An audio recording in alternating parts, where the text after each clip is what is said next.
Welcome where curiosity becomes dangerous. Let's imagine a strange simulation. What if Earth's oceans suddenly turned into boiling acid? At first, you might think it would just affect the beaches, but the change would be instant and catastrophic. Picture yourself walking by the shore.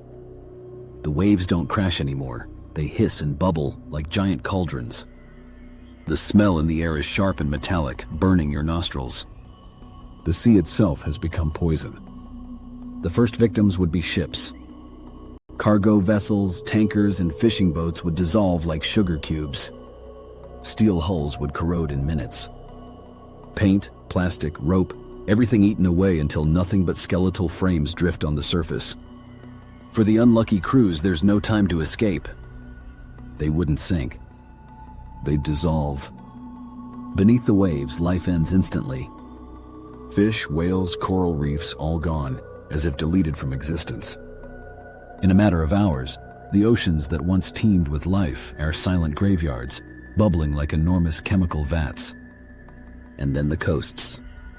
Seaside towns would be engulfed in toxic fumes. A breath near the shoreline would feel like inhaling fire. Vacation resorts turn into ghost towns overnight, their pools and bars abandoned, the only sound the sinister bubbling of the sea. The world's most beautiful beaches would now be borders of death. Within days, the atmosphere itself betrays us. Acid evaporates, rises into the clouds, and returns as rain. But this is no ordinary rain.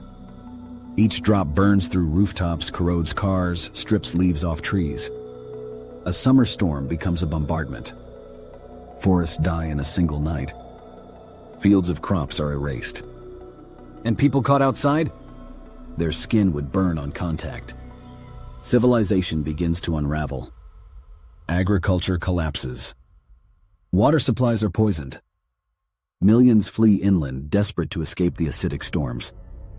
The word coastline loses all meaning. Those areas are simply gone, surrendered to poison. After a month, global trade collapses completely. With no ships, there are no goods. Countries that depended on imported food or fuel find themselves cut off. Islands become prisons. Hunger spreads faster than any plague. And then the weather unravels. Ocean currents are the planet's hidden engines. Without them, the climate becomes unstable. Deserts expand. Glaciers melt in one hemisphere while snowstorms bury the other. Chaos doesn't just visit, it moves in permanently. Life for survivors becomes desperate. People live indoors under acid-proof roofs. Protective suits become as common as jackets. Water becomes the new gold. It's filtered drop by drop, hoarded, fought over. Food is grown in sealed domes, traded like contraband. The smell of acid never leaves the air. It clings to clothes, to skin, to lungs. Doctors no longer treat colds, they treat acid lung. After a year, the world is unrecognizable. The coastlines are jagged scars, black and corroded. The ocean, once a cradle of life, now bubbles like a planetary wound. Children grow up never knowing what a beach was. The sound of waves survives only in old recordings. For them, the sea is not beauty. It is terror. And here's the cruel irony. The oceans gave us life. They sustained us for billions of years, nurtured the first organisms, regulated our climate.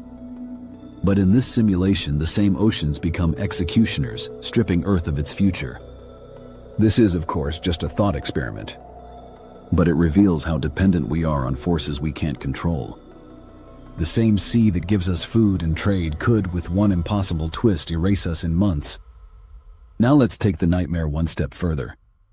If oceans of acid could destroy civilization, what would happen if gravity itself suddenly disappeared?